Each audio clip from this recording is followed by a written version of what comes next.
ದೇವರು ಪ್ರೀತಿಸುವ ಪ್ರೀತಿಯ ಬಿಗ್ ಜೆ ಟಿ ವಿ ಪ್ರಿಯ ವೀಕ್ಷಕರಿಗೆ ನಮ್ಮ ಕರ್ತನಾದ ಯೇಸು ಕ್ರಿಸ್ತನ ಹೆಸರಿನಲ್ಲಿ ನಿಮ್ಮನ್ನು ವಂದಿಸಿ ಸ್ವಾಗತ ಬಯಸುತ್ತಿದ್ದೇವೆ. ಬನ್ನಿರಿ, ಇಂದು ನಾವು ದೇವರ ವಾಕ್ಯವನ್ನು ಒಟ್ಟಾಗಿ ಅಧ್ಯಯನ ಮಾಡಿಕೊಳ್ಳೋಣ. ದೇವರ ವಾಕ್ಯವನ್ನು ಅಧ್ಯಯನ ಮಾಡಿಕೊಳ್ಳುವಂಥದ್ದು ಏನಂತ ಹೇಳಿದರೆ, ದೇವರ ಮನಸ್ಸನ್ನೇ ನಾವು ಆಲೋಚಿಸಿಕೊಳ್ಳುವಂಥದ್ದಾಗಿದೆ. ಯಾಕಂದರೆ ದೇವರ ವಾಕ್ಯ ದೇವರ ಮನಸ್ಸು. ಹಾಗಿರುವಾಗ ದೇವರ ವಾಕ್ಯವನ್ನು ಹೆಚ್ಚೆಚ್ಚಾಗಿ ನಾವು ತಿಳ್ಕೊಳ್ಳುವಾಗ ದೇವರ ಮನಸ್ಸನ್ನು ಹೆಚ್ಚೆಚ್ಚಾಗಿ ನಾವು ತಿಳ್ಕೊಳ್ತೇವೆ. ಕೆಲವು ಸಾರಿ ನಮ್ಮ ಕುಟುಂಬದಲ್ಲಿಯೇ ಇರುವಂಥ ಸದಸ್ಯರನ್ನು ಎಷ್ಟೋ ವರ್ಷಗಳಾದ ಮೇಲೆ ನನ್ನನ್ನು ನೀನು ಅರ್ಥ ಮಾಡಿಕೊಂಡಿಲ್ಲ ಎಂಬುದಾಗಿ ಕೆಲವು ಸಾರಿ ಹೇಳುವಂಥ ಸಾಧ್ಯತೆ ಇದೆ. ನಮ್ಮ ಕುಟುಂಬದವರೇ ನಮ್ಮನ್ನು ಅರ್ಥ ಮಾಡಿಕೊಂಡಿಲ್ಲ ಎಂಬುದಾಗಿ. ಆದ ಕಾರಣ ದೇವರ ವಾಕ್ಯವನ್ನು ನಾವು ಅರ್ಥ ಮಾಡಿಕೊಳ್ಳುವಂತೆ ದೇವರಾತ್ಮನು ನಮಗೆ ಕೊಡಲಾಗಿರುವುದರಿಂದ ನಾವು ಖಂಡಿತವಾಗಿ ದೇವರ ವಾಕ್ಯವನ್ನು ಆತನು ಉದ್ದೇಶಿಸುವ ರೀತಿಯಲ್ಲಿ ಅರ್ಥ ಮಾಡಿಕೊಳ್ಳುವ ಸಾಧ್ಯತೆ ಉಂಟು. ಇಂದಿನ ನಮ್ಮ ಅಧ್ಯಯನ ಯೋಬನ ಗ್ರಂಥ 2ನೇ ಅಧ್ಯಾಯ, ದ ಬುಕ್ ಆಫ್ ಜೋಬ್ ಚಾಪ್ಟರ್ 2. ಮೊದಲನೇ ಅಧ್ಯಾಯದಲ್ಲಿ ನೋಡುವುದಾದರೆ ಊಚ್ ದೇಶದಲ್ಲಿ ಒಬ್ಬ ಮನುಷ್ಯನಿದ್ದನು ಎಂಬುದಾಗಿ ಪ್ರಾರಂಭವಾಗ್ತದೆ. ಊಚ್ ಎಂಬುದಾಗಿ ಹೇಳುವಾಗ ಅದರ ಅರ್ಥ ಸಮಾಲೋಚನೆ, ಕನ್ಸಲ್ಟೇಷನ್. ಸಮಾಲೋಚನೆಯ ದೇಶದಲ್ಲಿ ಈ ಯೋಬನೆಂಬ ವ್ಯಕ್ತಿ ಇದ್ದನು.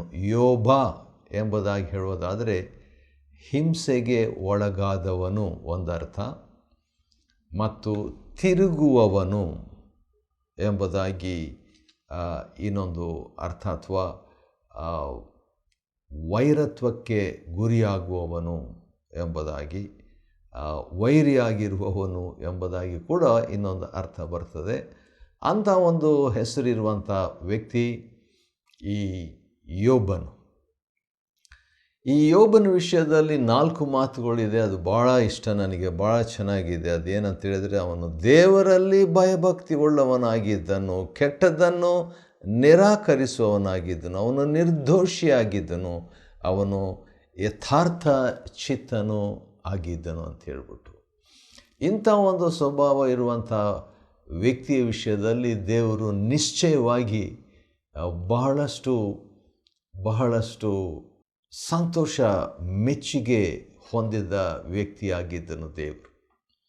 ಯಾಕಂದರೆ ಈ ಆದಿಕಾಂಡ ಪುಸ್ತಕ ಕ್ರಿಸ್ತ ಪೂರ್ವ 1688ರಲ್ಲಿ ಸುಮಾರು ಬರೆಯಲ್ಪಟ್ಟದ್ದು.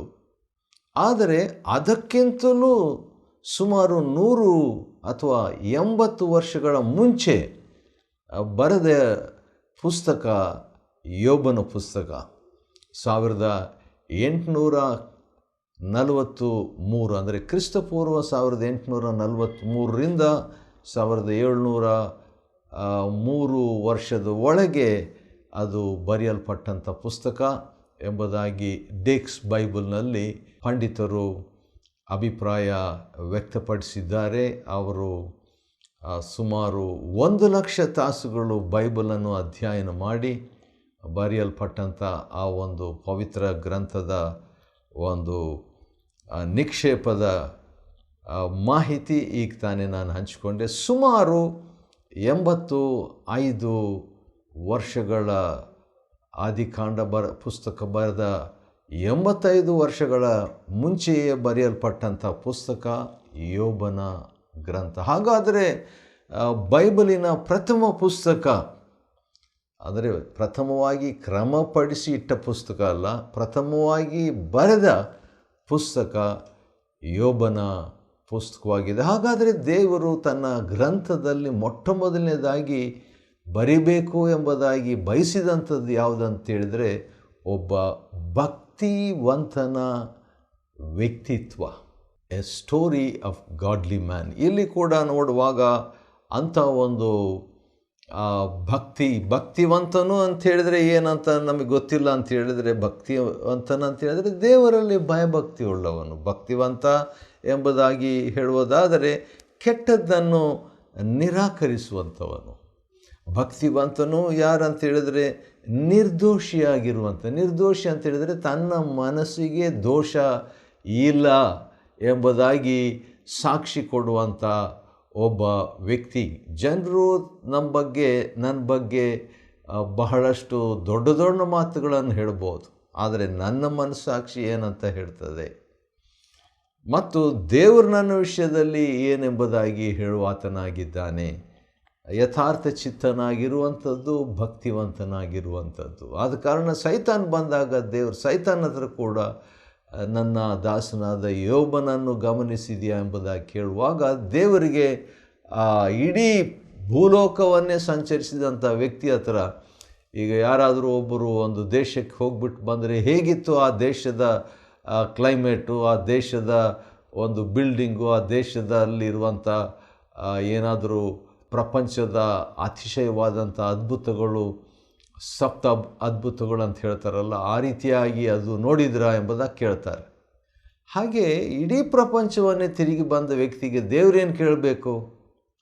ಯಾವ ವಸ್ತುವನ್ನು ಕೇಳಲಿಲ್ಲ, ಆದರೆ ವ್ಯಕ್ತಿಯನ್ನು ದೇವರು ಕೇಳಿದನು.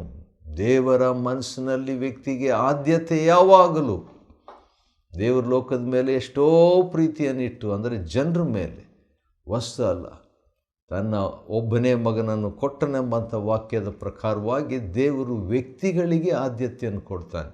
ಯಾರೋ ಒಬ್ಬ ದೇವ್ರ ಸೇವಕರು ಈ ರೀತಿಯಾಗಿ ಹೇಳಿದ್ದು ನೆನಪಿಗೆ ಬರ್ತದೆ. ಅದೇನೆಂದರೆ, ನಾವು ಏನು ಮಾಡ್ತೀವಿ, ವಸ್ತುಗಳನ್ನು ಉಪಯೋಗಿಸಬೇಕು, ವ್ಯಕ್ತಿಗಳನ್ನು ಪ್ರೀತಿಸಬೇಕು. ಆದರೆ ಸಾಮಾನ್ಯವಾಗಿ ಆದಾಮನ ಮಕ್ಕಳು, ಅಂದರೆ ಲೌಕಿಕವಾದಂಥ ಮಕ್ಕಳು, ಜನರು ಅಥವಾ ಸ್ವಾರ್ಥ ಚಿಂತಕರು ಏನು ಮಾಡ್ತಾರೆ, ವ್ಯಕ್ತಿಗಳನ್ನು ಉಪಯೋಗಿಸ್ತಾರೆ, ವಸ್ತುಗಳನ್ನು ಪ್ರೀತಿಸ್ತಾರೆ. ಆದರೆ ಭಕ್ತಿವಂತನು ವ್ಯಕ್ತಿಗಳನ್ನು ಪ್ರೀತಿಸಿ ವಸ್ತುಗಳನ್ನು ಉಪಯೋಗಿಸುವಾತನಾಗಿದ್ದಾನೆ ಎಂಬುದಾಗಿ ಒಬ್ಬರ ಮಾತು ನೆನಪಿಗೆ ಬಂತು. ಸರಿ, ಈಗ ಸೈತಾನ್ ಹತ್ರ ಚಾಲೆಂಜ್ ತಗೊಳ್ಳುವಾಗ ಸೈತಾನ್ ಹೇಳುವಂಥ ಮಾತು, ಲಾಭವಿಲ್ಲದೆ ಅವನು ಏನಾದರೂ ನಿನ್ನ ಮೇಲೆ ಭಕ್ತಿ ಇಟ್ಟಿದ್ದಾನೇನು ಎಂಬುದಾಗಿ ನೀನು ಬೇಲಿ ಹಾಕಿದ್ದಿ, ಭದ್ರತೆಯನ್ನು ಒದಗಿಸಿದ್ದಿ, ಆದ ಕಾರಣ ಆ ರೀತಿಯಾಗಿ ಇದ್ದಾನೆ, ಅದನ್ನು ತೆಗೆದುಬಿಡು ಅಂತ ಹೇಳಿದಾಗ ದೇವರ ಚಾಲೆಂಜ್ ತಕ್ಕೊಂಡು ಆಗಲಿ ಅಂತ ಹೇಳಿದಾಗ ಅವನಿಗಿದ್ದಂಥ ಕುಟುಂಬ, ಅಂದರೆ ಮಕ್ಕಳು, ಆಸ್ತಿ ಪಾಸ್ತಿ ಎಲ್ಲವೂ ನಾಶವಾಯಿತು. ಆದರೂ ಕೂಡ ಯೋಬನು ತನ್ನ ತುಟಿಯಲ್ಲಿ ಪಾಪ ಮಾಡಲಿಲ್ಲ, ದೇವರನ್ನು ದೂಷಿಸಲಿಲ್ಲ, ದೇವರ ಮೇಲೆ ತಪ್ಪು ಹೊರಿಸಲಿಲ್ಲ.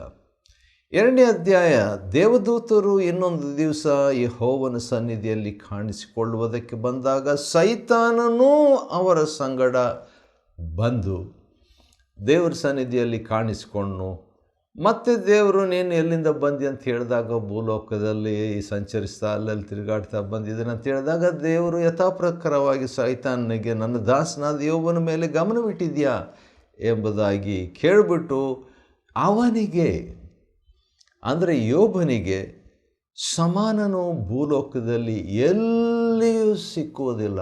ವಾವ್!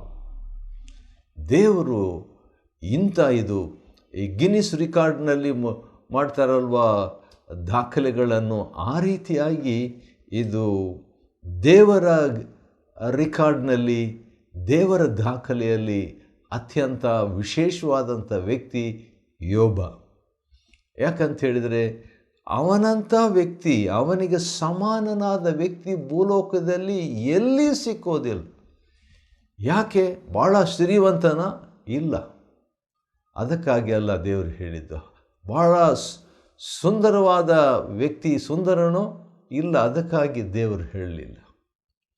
ಹಾಗಾದರೆ ಬಹಳ ಚಾತುರ್ಯವುಳ್ಳವನ? ಇಲ್ಲ, ಅದಕ್ಕಾಗಿ ಕೂಡ ಹೇಳಲಿಲ್ಲ. ಭಾಳ ಪಂಡಿತನ? ಅದಕ್ಕಾಗಿಯೂ ಹೇಳಲಿಲ್ಲ. ಬಹಳಷ್ಟು ಬಲಶಾಲಿನ? ಅದಕ್ಕಾಗಿ ಕೂಡ ದೇವರ ಸಾಕ್ಷಿ ಅವನ ವಿಷಯದಲ್ಲಿ ಹೇಳಲಿಲ್ಲ. ಹಾಗಾದರೆ ಯಾಕೆ ದೇವರು ಅಂಥವನಿಗೆ ಸಮಾನನು ಭೂಲೋಕದಲ್ಲಿ ಇಲ್ಲ ಎಂಬುದಾಗಿ ಯಾಕೆ ಹೇಳಿದನಂತ ಹೇಳಿದರೆ, ಅವನು ಭಕ್ತಿವಂತ ವ್ಯಕ್ತಿ ಆಗಿದ್ದನು. ಭಕ್ತಿವಂತನಾದ ವ್ಯಕ್ತಿ ದೇವರಿಗೆ ಬಹಳ ಬಹಳ ಬಹಳ ಮನಸ್ಸಿಗೆ ಹತ್ತಿರವಾಗಿರುವಂಥ ವ್ಯಕ್ತಿ, ದೇವರ ಗಮನ ಸೆಳೆಯುವ ವ್ಯಕ್ತಿ. ದೇವರ ಗಮನವನ್ನು ಈ ವ್ಯಕ್ತಿ ಭಕ್ತಿವಂತನು ಸೆಳೆದಾಗ ಈಗ ದೇವರು ಸೈತಾನನ ಗಮನವನ್ನು ಅವನ ಕಡೆಗೆ ಅವನ ಬಗ್ಗೆ ಸೆಳೆಯುವಾತನಾಗಿದ್ದಾನೆ ನೋಡ್ರಿ. ಸರಿ, ಆ ರೀತಿಯಾಗಿ ಹೇಳಿದಾಗ ಇನ್ನೊಂದು ಮಾತನ್ನು ಕೂಡ ದೇವರು ಸೈತಾನಿಗೆ ಹೇಳುವಂಥದ್ದನ್ನು ನಾವು ಗಮನಿಸಬೇಕು. 2ನೇ ಅಧ್ಯಾಯದ 3ನೇ ವಚನದಲ್ಲಿ ಕೊನೆ ಭಾಗ ಈ ರೀತಿಯಾಗಿದೆ. ನೀನು, ಅಂದರೆ ದೇವರು ಸೈತಾನ ಹತ್ರ ಮಾತನಾಡ್ತಾ ಇರೋದು, ನೀನು ನನ್ನನ್ನು ಪ್ರೇರಿಸಿದರೂ ಅವನು ತನ್ನ ಯಥಾರ್ಥ ಚಿತ್ತವನ್ನು ಬಿಡದೇ ಇದ್ದಾನೆ. ನಿನ್ನನ್ನು ಪ್ರೇರಿಸಿದಿ ಏನಂತ ಅವನಿಗೆ ಪರೀಕ್ಷಿಸು ಅಂತ ಹೇಳ್ಬಿಟ್ಟು ಆ ರೀತಿಯಾಗಿ ಮಾಡಂತ ಹೇಳಿದ್ದೆ. ಆದರೂ ನಾನು ನಿನ್ನ ಪರ್ಮಿಷನ್ ಕೊಟ್ಟಿದ್ದೆ, ದೇವ್ರು ಪರ್ಮಿಷನ್ ಕೊಟ್ಟಿದ್ದ ಸೈತಾನಿಗೆ. ಹಾಗಿದ್ದರೂ ಕೂಡ ಅವನ ಸಾಕ್ಷಿ ಹಾಗೇ ಇತ್ತು. ಆ 4 ವಿಷಯಗಳು ಇನ್ನೂ ಇತ್ತು, ಅದನ್ನು ಅವನು ಬಿಟ್ಟಿರಲಿಲ್ಲ. ಈ 4 ವಿಷಯದಲ್ಲಿ ವಿಶೇಷವಾಗಿ ತನ್ನ ಯಥಾರ್ಥತ್ವವನ್ನು ಬಿಡದೇ ಇದ್ದಾನೆ ಎಂದು ದೇವರು ಸೈತಾನಿಗೆ ಹೇಳಿದಾಗ ಸೈತಾನು ಬಿಟ್ಕೊಡ್ತಾ ಇಲ್ಲ. ಮೊದಲಿಗಾಗಲೇ 1ನೇ ಅಧ್ಯಾಯದಲ್ಲಿ ಸೈತಾನ್ನ ಒಂದು ಪ್ಲ್ಯಾನ್ ಸೋಲಾಯಿತು, ಅಪಜಯವಾಯಿತು. ಈಗ ಸೈತಾನು ತನ್ನ ಅಪಜಯವನ್ನು ಒಪ್ಪಿಕೊಳ್ಳದೆ ಇನ್ನೊಂದು ಆಲ್ಟರ್ನೇಟಿವ್, ಇನ್ನೊಂದು ಪರ್ಯಾಯ ಯೋಜನೆಯನ್ನು ಹೇಳ್ತಿದ್ದಾನೆ. ಅದೇನೆಂದರೆ, ಒಬ್ಬ ವ್ಯಕ್ತಿ, ಒಬ್ಬ ಮನುಷ್ಯನು ಪ್ರಾಣವನ್ನು ಉಳಿಸಿಕೊಳ್ಳುವುದಕ್ಕೋಸ್ಕರವಾಗಿ ಸರ್ವಸ್ವವನ್ನು ಕೊಡುವನು ಎಂಬುದಾಗಿ ಚರ್ಮಕ್ಕೆ ಚರ್ಮ ಎಂಬಂತೆ ಅಂತ ಒಂದು ಗಾದೆ ಮಾತು ದೇವರ ಹತ್ರ ಸೈತಾನ ಹೇಳ್ತಾನೆ ರೀ.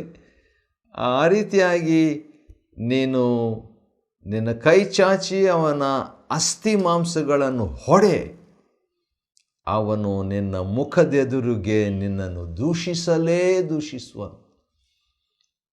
ದೇವರಿಗೆ ಸೈತಾನು ಈ ಸಲಹೆಯನ್ನು ಕೊಡುವಾಗ ದೇವರು ಆಶ್ಚರ್ಯವಾದ ರೀತಿಯಲ್ಲಿ ಈ 2ನೇ ಚಾಲೆಂಜ್ ಕೂಡ ಸೈತಾನ್ನಿಂದ ಆಯಿತು ಅಂತ ಒಪ್ಕೊಳ್ತಾನೆ. ಅಂದರೆ ಎಷ್ಟು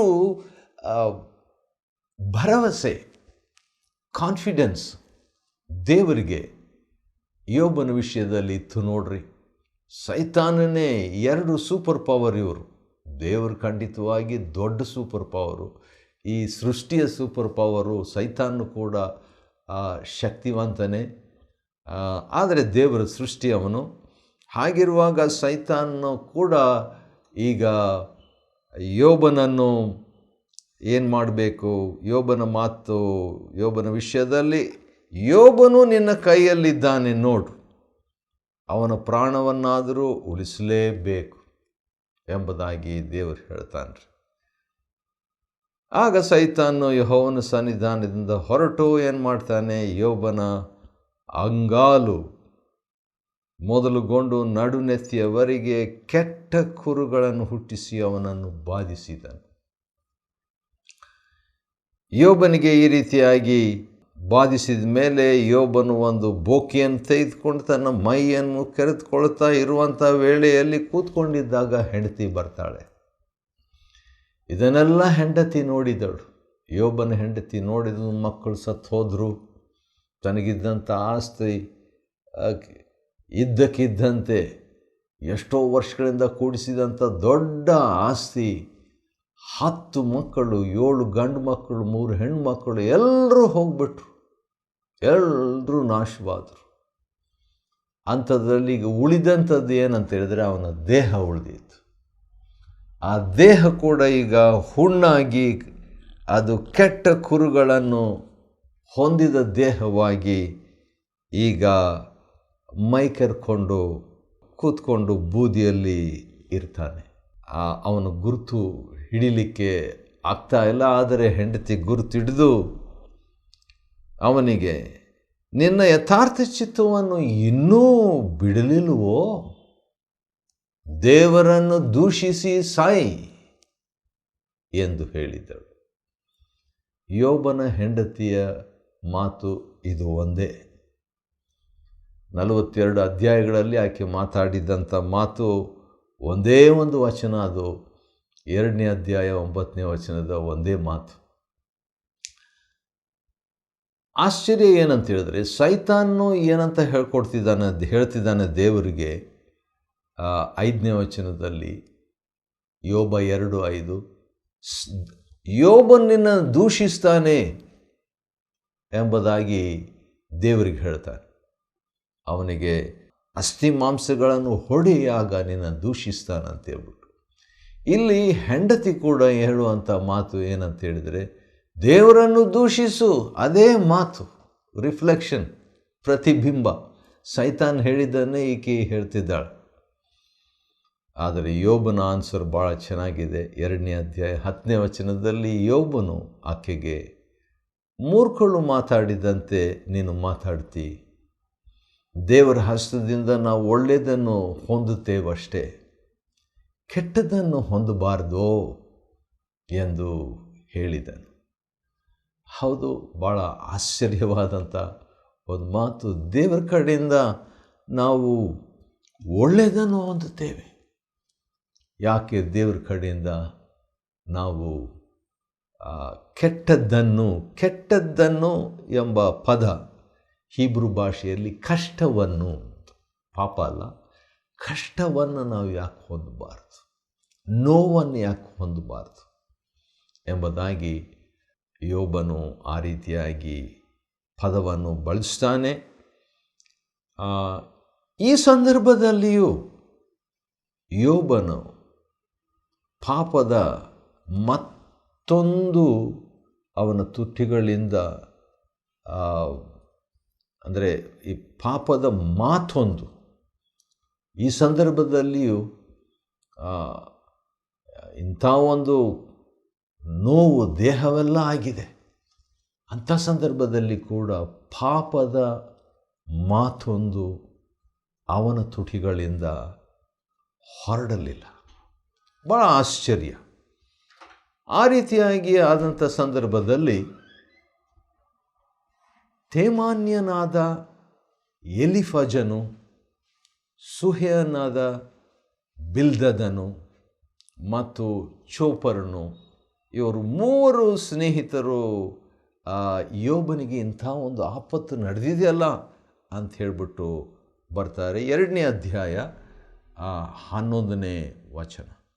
ಅವರೆಲ್ಲರೂ ಯೋಬನ ಸುದ್ದಿಯನ್ನು ಕೇಳಿದ ಕೂಡಲೇ ಬಂದು 3 ಸ್ನೇಹಿತರು 3 ಕಾರಣಕ್ಕಾಗಿ ಬರ್ತಾ ಇದ್ದಾರೆ. ಯಾಕೆ? ಅವರು ನಾವೆಲ್ಲರೂ ಕೂಡಬೇಕು, ಸಂತಾಪವನ್ನು ತೋರ್ಪಡಿಸಬೇಕು, ಅವನನ್ನು ಸಂತೈಸಬೇಕು, ಯೋಬನನ್ನು ಸಂತೈಸಬೇಕು ಎಂಬ 3 ಕಾರಣದಿಂದ ಬರ್ತಾರೆ. ಬಂದ ಮೇಲೆ ಕಣ್ಣೆತ್ತಿ ಯೋಬನನ್ನು ನೋಡ್ತಾರೆ. ದೂರ ಪ್ರಯಾಣ ಮಾಡಿ ಯೋಬನ ಗುರುತನ್ನು ಹಿಡಿಯಲಾರದೆ ಹೋದ ಕಾರಣ ಅವರು ಗಟ್ಟಿಯಾಗಿ